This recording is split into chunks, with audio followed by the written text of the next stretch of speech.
Hey, welcome back, Undertakers. Today I've just got 5 tips I'm going to show you for a Traeger, or if you have a Traeger style smoker. So I know there's other brands that have smokers that are similar to this. So as long as you've got a hopper and a smoker, hopefully these tips will help you out. I've got my appropriate shirt on today. So every time I wear this out, in fact when I wore it to the grocery store last week, the lady in line behind me started talking to me about smokers and Traegers, and I'm always getting asked certain questions. So I'm going to show you kind of 5 tips that'll help you out. So whether you're new to this, whether you're thinking about getting one, or whether you've had one for a long time, hopefully at least one of these will help you out.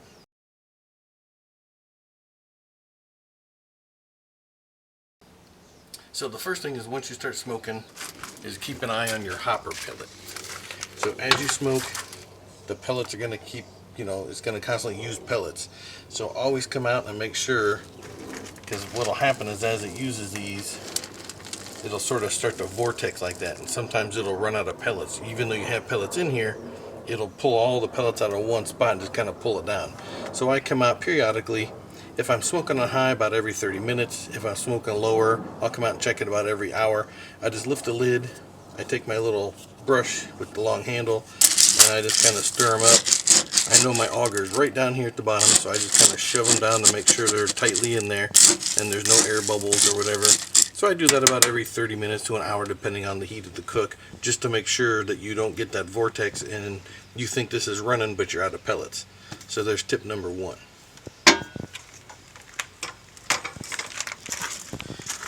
Now the next 3 tips are inside.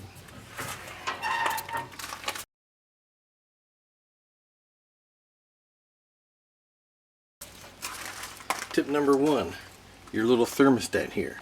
So this is your temperature probe that tells the thermostat on the hopper what the temperature in the smoker is. I don't do it every single time I smoke on here, but I will periodically just keep an eye on it.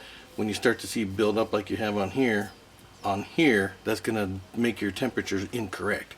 So I just take my brush, I'll wipe down this every so many times, I just keep an eye on it, and when it starts to get some build up on it, just take your brush and knock that off. So that's going to make sure that your machine, your smoker, is going to be running correctly with correct temperatures. And I know people that have had Traegers for a long time that didn't know that trick, and that helped them out. So that's tip number 2.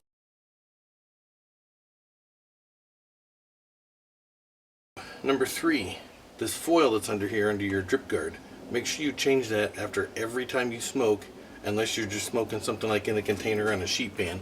But like the other day I smoked some burgers on here.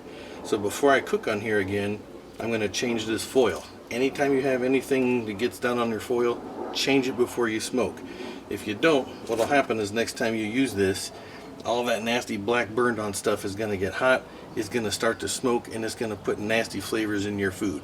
So I left this dirty just to show you. Before I use this again, I will change the foil, and do that every single time. So that's tip number 3.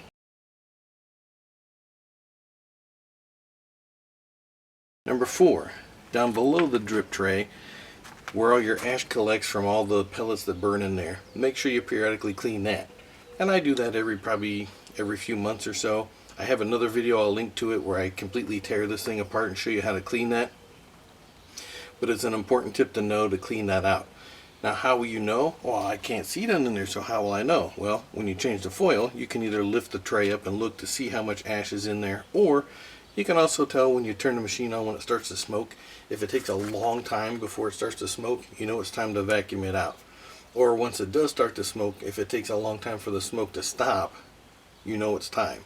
And so I know now just by watching that, if it takes more than like a minute before this thing starts to smoke, you're gonna have to vacuum it out soon. Or once the smoke starts to come out, if it lasts for several minutes, it's time to change it. And now I know mine's due, and I'll do that here coming up. But so that's tip number 4, is always keep the bottom of that vacuumed out, keep this thing cleaned up.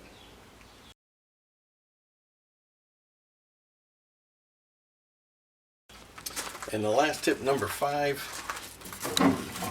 Now this is a cold smoker. Most of you probably don't have one of these, but it does come in handy sometimes. I've replaced my little grease bucket down there with the one that came with the smoker. So if you have one of these, you know the bucket that collects it is a relatively small bucket. So I replaced mine, and basically what that is, it's an ice bucket. I got it at like a party store or whatever. It was a couple of bucks. It's way bigger than the one that comes with it. And if you can see on the back wall inside, before I used it the first time, I caulked every seam in there. So I caulked around the bottom, I caulked up the side to make sure that it was gonna, you know, hold everything and it wouldn't leak or drip or anything. And then I went to the hardware store, spent a couple bucks and got that little chain I put on the side there to hold it. And I just attached it where the other one did, but now I don't have to worry about changing grease near as often. So for me, that's a big help. You don't have to worry about it overflowing. It's easy to see when it's getting full, and that's just a much easier way to collect your grease with a much larger grease bucket. So there you go. There's 5 tips that help me that I've learned over the years of having this. Hopefully they help you out, and you can use at least one of these to help your smoking go a little bit better for you. So if you have any other questions or want to know anything else about this, leave the comment below and I'll check it out. Maybe one day I'll do another video and answer some more questions on here. But in the meantime, I hope you guys are all safe. Thanks for watching. We'll see you on the next one.